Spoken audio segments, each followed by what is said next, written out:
Nah kemudian summa najasatu lughatan, maka secara lughah, secara bahasa, najis itu adalah ia kullu mustaqdarin, yaitu semua yang menjijikkan, sesuatu yang menjijikkan itu secara bahasa namanya najis. Ya, jadi lughah maknanya adalah mustaqdarin, yaitu hal sesuatu yang menjijikkan, segala sesuatu yang menjijikkan.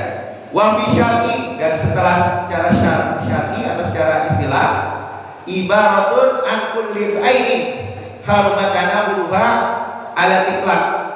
Jadi ungkapan sesuatu yang diharapkan untuk dimakan secara mutlak. Nah itu namanya najis, Pak. Ya, yang diharapkan secara mutlak yaitu dimakan, maka dikatakan itu adalah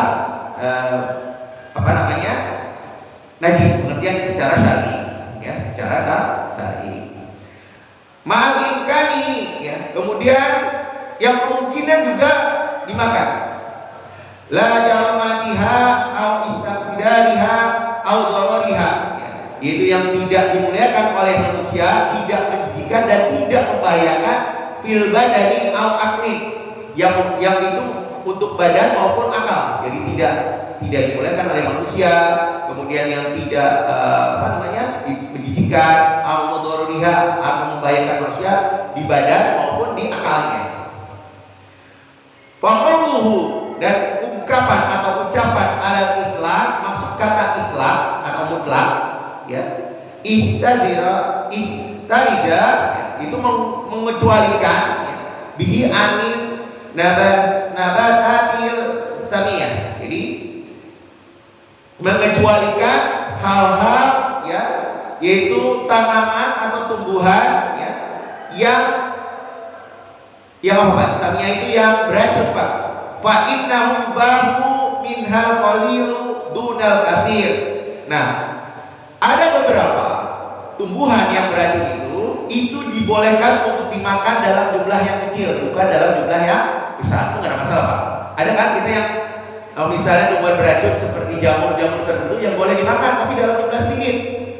Kalau jumlah besar nggak bisa, Pak. Itu beracun bagi kita, itu dibolehkan, ya, seperti itu. Wa qawlu ma'al imkani, ya, perkataan tentang imkan, kebolehan, ya, maksudnya apa, Pak? Ihtariza bihi, ya, anil ahjar, yang mengecualikan kita, ya, tentang memakan batu-batuan. Ya, batu-batu mungkin dimakan, ya, Pak. Wa asya bihil solbah, jadi hal-hal yang keras, ya. Batu kan keras, Pak, ya. Jadi yang sifatnya keras, ya, kita nggak bisa dimakan, ya. Fa innahu la yumkinu tanawuluha, maka hal yang demikian, yang keras-keras itu tidak mungkin kita makan, ya. Tidak mungkin kita makan, ya. Kemudian uturiza bihi anil mutawammil kal adami, ya, dikecualikan, Pak, ya, yaitu hal-hal atau benda-benda, ya, yang dimuliakan oleh manusia, ya, seperti roti. Nah itu dimuliakan kan oleh manusia, bisa dimakan, Pak, ya, nggak ada masalah, ya, seperti itu.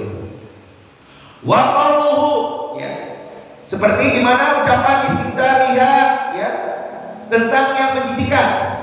Tentang menjijikan kayak gimana, Pak? Itu yang bagi, ya, yang menjadikan itu ihtarza bihi anil muhatin, ya. Jadi dikecualikan, Pak, kecualikan tentang ingus. Ingus kan menjijikan, tapi tidak najis, Pak. Ingus, ya, ingus kita jijik gak? Jijik, tapi tidak najis, ya. Dan semisal ingus, ya. Wa qawiyati ma zakarofil hadil tuliza, ya, bihi anit turab, ya, seperti. Kemudian, ya, batasan yang terpisah, ya, yang disebutkan di sini mengecualikan, ya, sesuatu yang dasar dari tanah. Fa innahu yadurru bil badani wal aql, karena yang demikian itu membahayakan bagi badan dan bagi akal, ya. Kemudian pengarang kitab ini juga menambahkan wayat bagi ayazidu fil hadi, jadi seyogianya mendapatkan sesuatu batasan ini, ya, yang ini bisa dipilih hal ikhtiar, ya, seperti apa? Diatul bilhadil maitat. Jadi ketika memasukkan tentang bangkai, Pak, bangkai kan nggak boleh dimakan kan ya Pak, tapi dalam keadaan tertentu boleh dimakan, ya. Fa innahu yubahul amruha inda darurah, bahwa sesungguhnya bangkai itu boleh dimakan tapi dalam keadaan darurat. Bangkai nggak boleh dimakan tapi dalam keadaan darurat boleh. Contohnya apa Pak? Ketika kita di ada hutan, adanya bangkai, maka kita dalam keadaan darurat boleh memakan bangkai. Bahkan bangkai ular pun boleh Pak kalau di hutan. Sesuatu yang diharamkan dibolehkan karena ada darurat, ya. Padahal itu najis Pak, najis, ya. Ya, tetapi di sini katakan hatta yajibu alaihil ghusl fami. Jadi wajib, ya, setelah kita makan bangkai itu kita cuci mulutnya Pak, karena ya ada najis dalamnya, ya. Tapi kalau di dalam perut itu nggak mungkin kan. Nah, ini mulutnya itu harus dibersihkan, ya, dibersihkan. Nah, kemudian dikatakan tidak artal hadal fa'lam, maka kalau kamu ketahui bahwa sesungguhnya